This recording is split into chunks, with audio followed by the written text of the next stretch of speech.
챕터 3. 성경의 인봉을 떼다. 5절.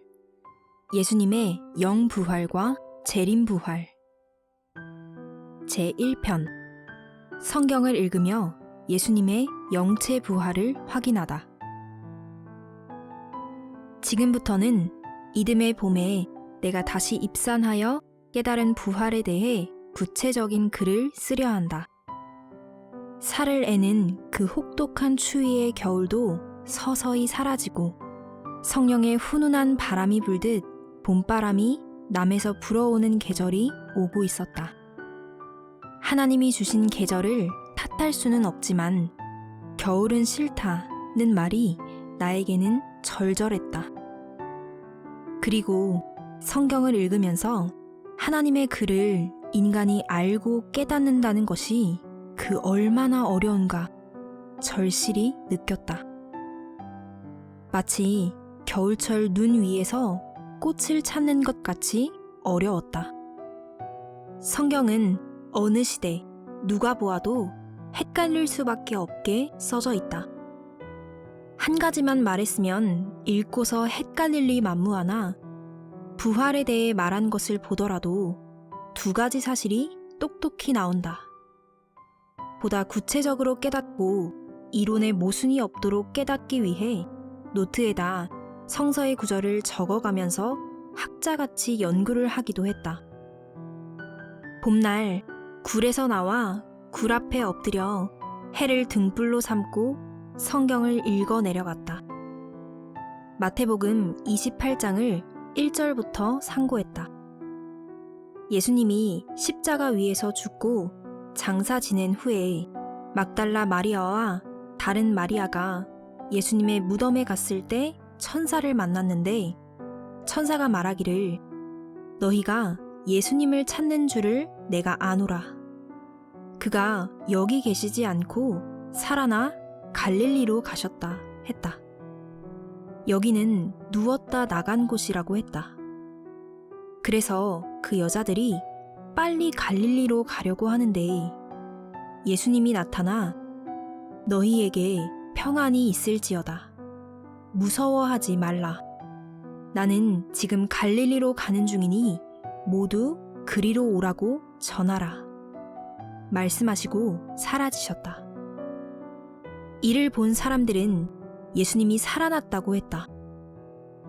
겁을 먹은 제사장들은 군병들에게 돈을 주면서 예수의 제자들이 그 시체를 도둑질해 갔다고 하라고 했다. 제자들은 갈릴리에 가서 전에 예수님이 명한 산에서 예수님을 보고 모두 경배했다. 그러나 더러 의심하는 자도 있었다고 성경에는 기록되었다. 예수님은 마지막으로 이 복음을 전하여 모든 족속들을 제자로 삼아라 하고 당부하셨다.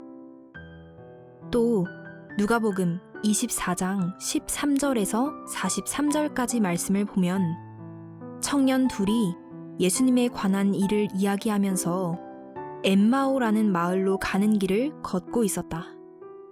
그들은 그때 예수님이 가까이 동행하는데도 몰랐다.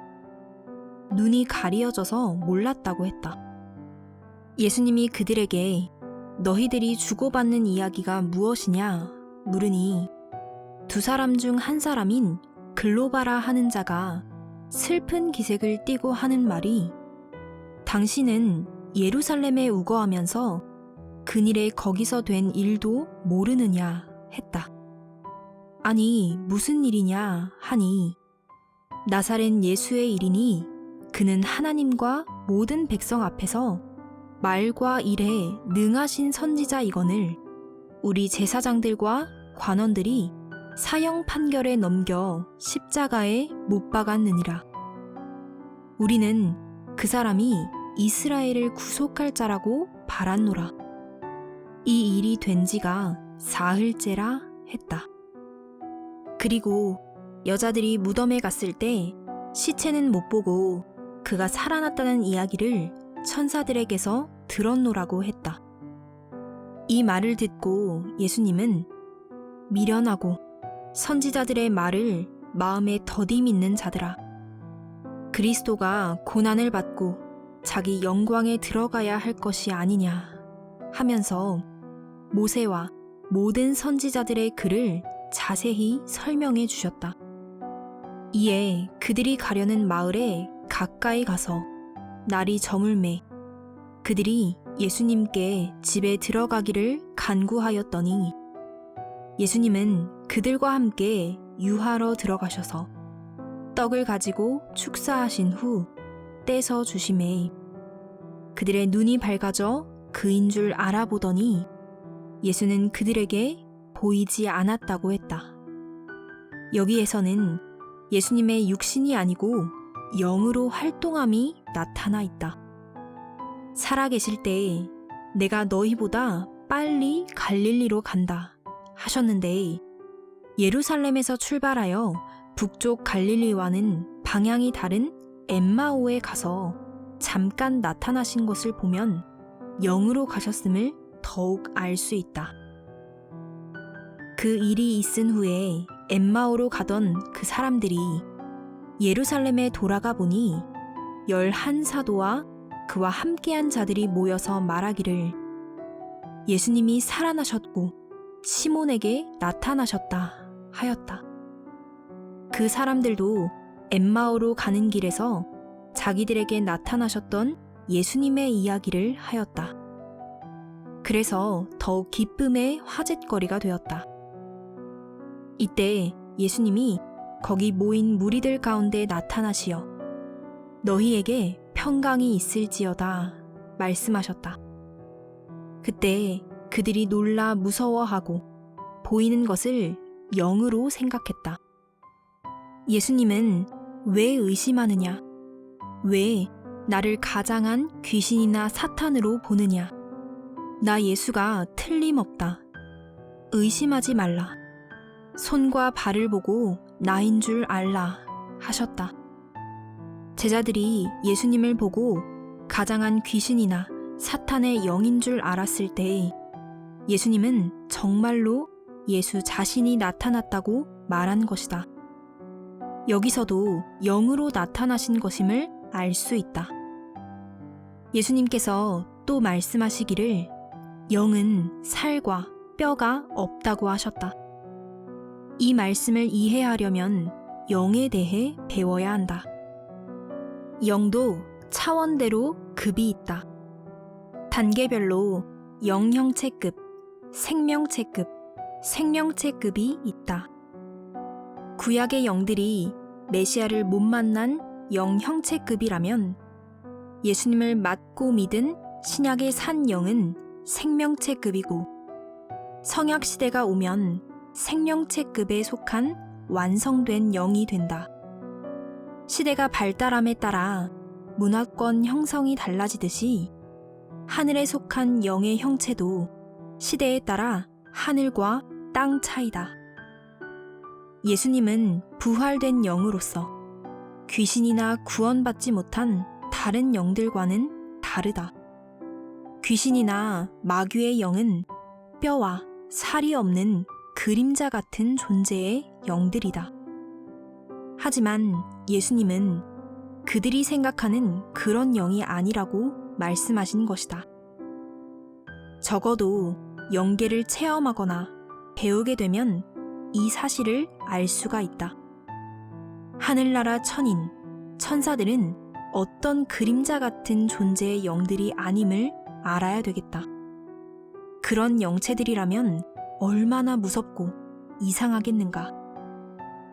육신에게 뼈와 살이 있듯이 영도 형체를 가지고 있는 것이다.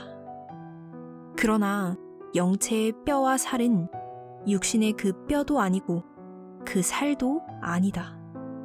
영체로서 그 형태를 가지는 것이다. 무법천지로 벽을 뚫고 다니는 지상에 속한 귀신의 영이나 마귀의 영이 아니다. 구원받지 못하고 제대로 형성되지 못한 영들과 예수님의 영체는 급이 다르다. 하늘에 속한 영의 형체가 있고 땅에 속한 영의 형체가 따로 있다고 했다. 현대인들은 영에 대하여 너무 모른다. 그러니 구약시대 때는 얼마나 더 몰랐겠는가. 영에 대해 사명을 받은 자만이 영에 대하여 안다 함이 말이 되는 말이라 하겠다.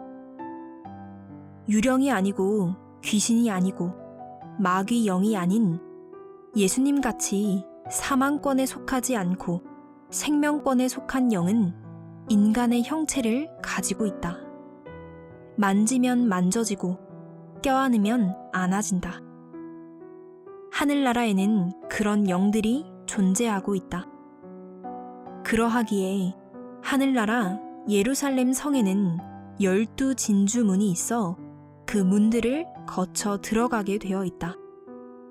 귀신 같으면 벽도 뚫고 아무 곳이나 막 지나가서 문이 필요 없을 것이다.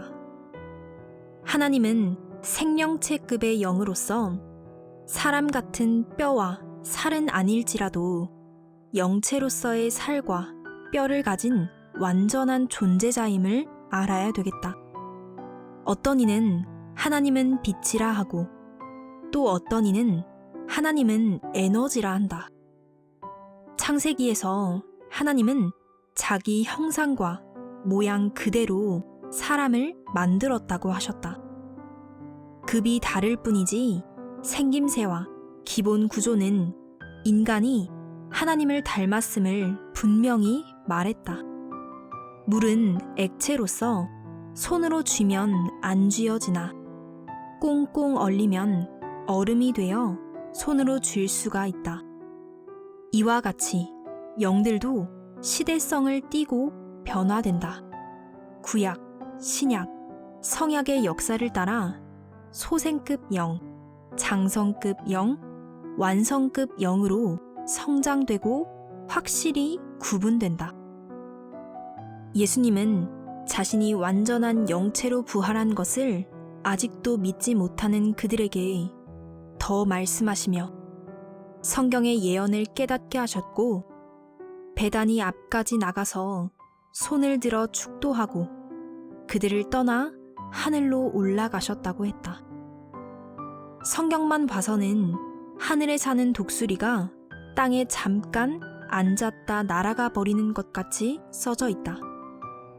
예수님이 죽었다가 3일 후에 육신이 살아나셨으면 메시아로서 땅에 그렇게도 많은 생명의 일들을 두고 왜 하늘로 가버렸겠는가? 자기를 죽인 제사장과 서기관들에게 나타나 떳떳이 증거하고 또 모든 백성들의 어려운 문제를 해결해 주면서 50년, 100년 더 살면서 제자들과 일을 했었어야 될 것이다. 제2편 살아있는 자들의 부활과 죽은 자들의 부활. 죽은 육신의 부활이 아니다. 살아있는 자들의 부활이란 예수님 시대에 예수님을 믿고 사망에서 생명으로 나온 것이다. 요한복음 5장 24절 이하를 보면 예수님께서는 내 말을 듣고 나 보내신 하나님을 믿으면 부활된다 하셨다. 사망에서 생명으로 살아난다 했고 무덤에서 나온다 하셨다. 이 말씀에 비추어 보면 영적 부활을 말한 것이다. 예수님을 메시아로 믿고 따른 자들은 모두 부활된 셈이다. 그렇다면 메시아를 기다리다 메시아가 안 와서 못 맞고 죽은 구약인들은 어떻게 부활이 되는 걸까? 성서의 내용을 보면 마태복음 17장 1절 이하에서 변화산상에서 나타난 모세와 엘리야를 볼 수가 있다. 이들의 육은 죽었지만 영은 보다 사망권인 구약 영계에 살고 있었다. 그 영계에서 메시아가 오기를 기다린 것이다. 그러다 메시아가 오면 다시 지상에 내려와 주님이 가르치는 시대의 말씀을 듣고 살아나서 신앙 상태에 따라 변화를 받고 부활된 영으로서 그 가치를 발휘하게 된다. 예수님 시대의 세례 요한은 엘리야의 심정과 능력으로 왔다고 했다. 또 변화산상에 모세, 엘리야, 예수님이 같이 있었다. 1500년 전에 활동했던 모세도 900년 전에 활동했던 엘리야도 기다렸던 메시아가 오니 지상에 올 수밖에 없었다. 이들은 재림 부활을 한 영들이다. 그냥 있을 리가 없다. 새시대 복음에 참여하여 복음 전하는 것을 도운 것이다. 구약시대의 모든 사람들은 이미 수천 년 전에 죽었다. 노아 시대에 죽은 사람들도 육은 죽었지만 그 영은 주 예수의 날에 선포하신 말씀을 듣고 주를 믿음으로 다시 산다고 하였으니 이는 부활됨을 말한 것이다. 이런 상태를 재림 부활이라고 한다면 육신이 살아있는 상태에서 예수님을 직접 믿고 따라간 자들은 거듭났다 혹은 중생 부활을 하였다 라고 말할 수가 있다. 육이 살아있는 자나 육이 죽은 자나 누구를 막론하고 메시아를 믿고 따라가면 흑암에서 생명으로 나오기에 이것을 두고 부활되었다고 하는 것이다. 성서를 보면 주께서 수만의 영들과 강림한다고 말했다. 이 땅에 다시 주가 오면 육신은 죽어 영체만 있는 영들도 수없이 강림하여 다시 새 시대에 오신 메시아의 말씀을 듣고 따름으로 새 시대로 부활된다는 것이다. 불교는 윤회를 말했다. 그들이 말하는 윤회는 재림 부활과 비슷하나 이치에 맞지 않는 모순된 설명들이다. 100년 전에 누가 죽었는데 그가 다시 태에서 태어난다고 말들 하고 있다. 그러나 성경에서는 사람이 한 번 나는 것도 한 번 죽는 것도 정한 이치라고 했다.